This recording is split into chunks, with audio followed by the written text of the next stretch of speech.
Inter pass అయిన students కి practical learning and industrial exposure తో 100% ప్లేస్మెంట్ ఇస్తుంది ఐ క్రియేట్ డిగ్రీ కాలేజ్.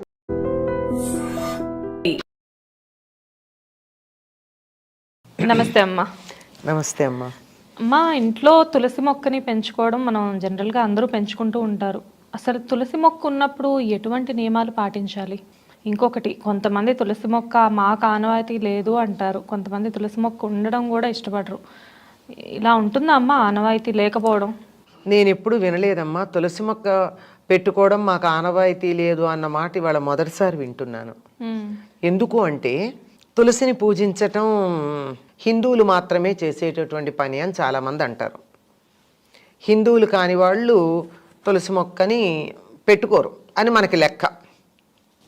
కానీ కాశ్మీర్లో అక్కడ ఉన్నటువంటి మహమ్మదీయులందరి ఇళ్లల్లోనూ తులసి మొక్క ఉంటుంది. కాశ్మీర్లో ముస్లిమ్స్ మొక్కకి మతం ఏమిటమ్మా? చినార్ మొక్క ఉంటుంది. చినార్ ఏమో అక్కడి నుంచి తెచ్చుకున్నది, గల్ఫ్ నుంచి తెచ్చుకున్నది ముస్లిమ్స్కి. చినార్ మొక్క ఉంటుంది, తులసి మొక్క ఉంటుంది.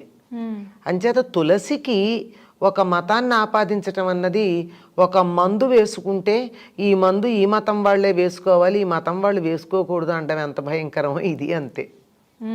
మొక్కలకు ఆనవాయితీ ఏం లేదమ్మా. కొన్ని పనికొచ్చే మొక్కలు, కొన్ని పెరట్లో ఉండకూడని మొక్కలు ఉంటాయి. ఆ ఉండకూడని మొక్కలను అయితే మనం బయట పెట్టచ్చు, కానీ వీటిని కాదు కదా. తులసి మొక్కకైతే అలాంటి పట్టింపు ఏమీ లేదు. వీళ్ళు తులసిని పూజించటం ఇష్టం లేని వాళ్ళు అయ్యి ఉండొచ్చు ఎవరైనా, మీకు వద్దు అని చెప్పిన వాళ్ళు. అదొక కారణం అవుతుంది. తులసి కొన్ని పరిస్థితుల్లో బతకదు, అటువంటి శౌచాన్ని పాటించిన వాళ్ళన్నా అయ్యి ఉండాలి. ఇప్పుడు ఒకవేళ తులసి మొక్క మన ఇంట్లో ఉంటే ఎటువంటి ఆచారాలు పాటించాలమ్మా? నియమాలు? తులసి చాలా పవిత్రమైన మొక్క అని చెప్పడమే కాదమ్మా, అది ఔషధియుక్తమైనటువంటిది. మెడిసినల్ వాల్యూ చాలా వేరు దగ్గర నుంచి కాండము, ఆకులు, పూలతో సహా, వెన్ను పూలు రెండు. వెన్నంటే ఇలా పూలు రావడానికి ఇలా గుత్తిలాగా వస్తుంది కదా, పూల గుత్తి, అది దాంట్లో ఉండే చిన్న చిన్న పూలు, ఆఖరికి కంటికి కనపడని చిన్న ఆవగింజల కన్నా సన్న గింజలు ఉంటాయి.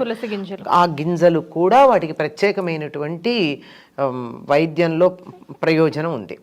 అసలు తులసి గాలే చాలా మంచిది. తులసి దగ్గర నుంచి ఎప్పుడు ప్రాణవాయువే వస్తుంది తప్ప మిగిలిన చెట్ల నుంచి వచ్చినట్టు రాత్రిపూట కార్బన్ డైఆక్సైడ్ రాదు.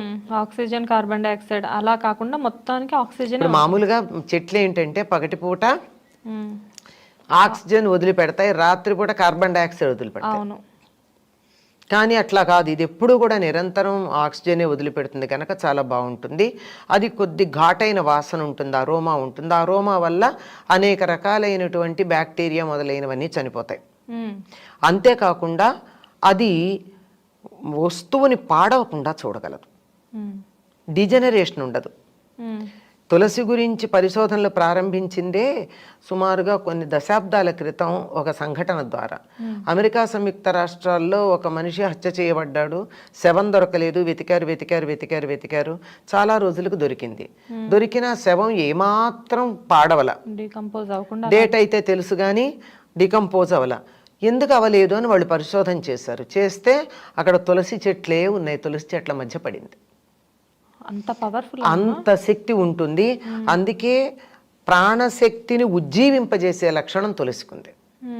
అందుకే చివరి క్షణాన తులసి నీళ్లు పోస్తారు. ఎక్కడన్నా లోపల ఎక్కడో ఉన్న ప్రాణం అంతా ఒక్క చోట వచ్చి ఏమన్నా యాక్టివేట్ అవుతుందేమో అని తులసి నీళ్లు పోస్తారు. అంత శక్తి కలిగింది.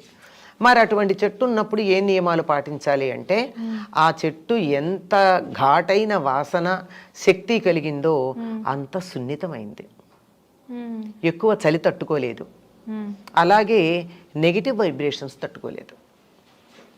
అందుకని కొంతమంది ఆ చెట్టు దగ్గరికి వచ్చి వెళ్ళారంటే చెట్టు వాడిపోతుంది. అందులోనూ కొన్ని పరిస్థితుల్లో ముఖ్యంగా ఆడవాళ్ళు ముట్టుకున్నట్టయితే, మొహమాటం ఎందుకు నిస్సంకోచంగా చెప్తున్నా, పీరియడ్స్ ఉన్నప్పుడు గనక ఆడవాళ్ళ చెట్టు దగ్గరికి వెళ్ళినట్టయితే చెట్టు వాడిపోతుంది.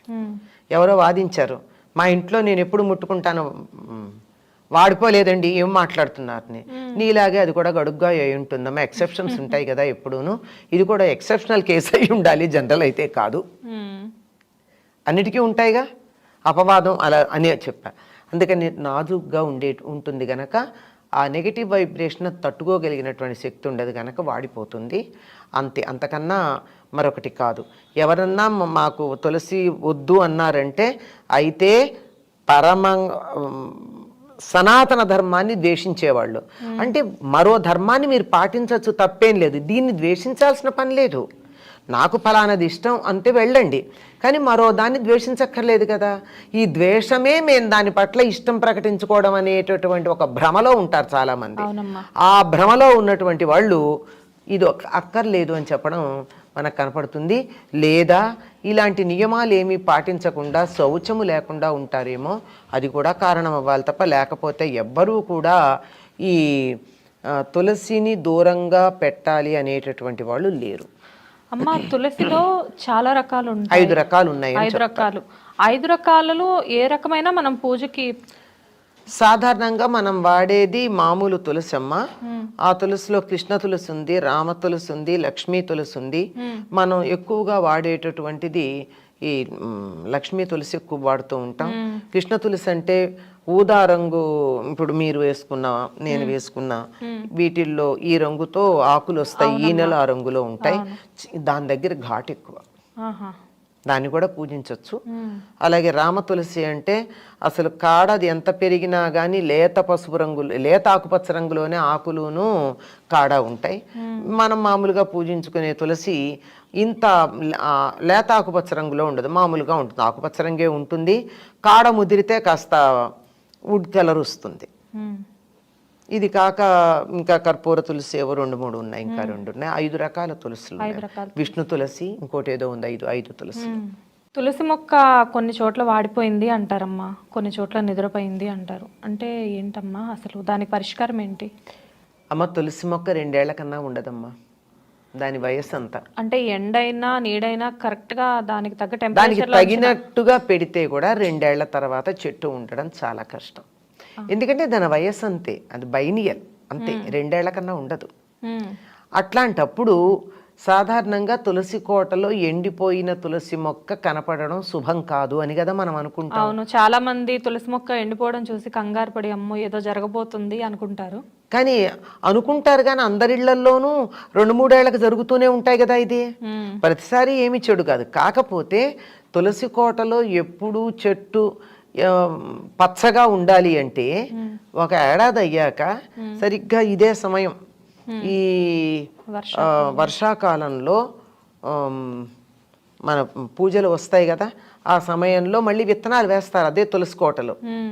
ఆ తులసి కోటలో వచ్చినటువంటి కొత్త మొక్కలు వస్తూ ఉంటాయి, పాతది వాడిపోతే తీసి పక్కన పెడతాం. ఆ పక్కన పెట్టిన మొక్కని ఏం చేయొచ్చు అంటారు? ఎక్కడ తొక్కకుండా ఉంటారమ్మా, పక్కకు పెట్టాలి, ఏ నీళ్లలోనా వెయ్యాలి. లేదంటే దాన్ని జాగ్రత్త పరిచి ఆయుర్వేదం వాళ్ళకి ఇవ్వచ్చు. లేదంటే తులసి మాలలు తయారు చేస్తారు, అవును, ఇప్పుడు ఇస్కాన్ వాళ్ళకి ఆ మొదలు లావుగా ఉన్న మొదలుని ఇవ్వచ్చు. లేదా చిన్న కొమ్మలు కనుకుంటే సేకరించి ఈ సమిధలు అవి అమ్మే చోట ఇవ్వండి, ఉదారంగా ఇవ్వండి, ఏం డబ్బు అక్కర్లా. ఎందుకంటే కొన్ని హోమాలకి తులసి కొమ్మలు కూడా హోమంలో వేస్తారు, నిద్రపైన చెట్టును కూడా వాళ్ళు హోమం అలా తీసుకు వాటిల్లో వాడతారు. ఇంకోటి ఏంటంటే బాగా చలి ఎక్కువ ఉందనుకోండి, -, డిగ్రీలకి చలి వచ్చేస్తూ ఉంటుంది కొన్ని సందర్భాల్లో, ఆ చలిని తట్టుకోలేదు తులసి. అందుకని అప్పుడు ఆకులన్నీ రాల్చేస్తుంది, నిద్రపోయింది అంటారు, అప్పుడు దాన్ని అంటారు. అప్పుడు దానికి కొంచెం వెచ్చదనం కలిగించాలి. అందుకే మనం కార్తీక మాసంలో ఏం చేస్తాం, తులసి కోటలో దీపం పెడతాం. చలికాలం తెల్లారుజామున 4:30కో 5కో పెడతాం కదా, ఆ దీపం నుంచి నూనె వేసి ఒత్తులు వేసి వెలిగించిన దీపం ఉందే, ఆ దీపం నుంచి వచ్చేటటువంటి వేడికి చెట్టు చాలా చక్కగా ఉంటుంది. ఓ, థ్యాంక్స్ అమ్మా, మంచి ఇన్ఫర్మేషన్ ఇచ్చారు. నమస్తే.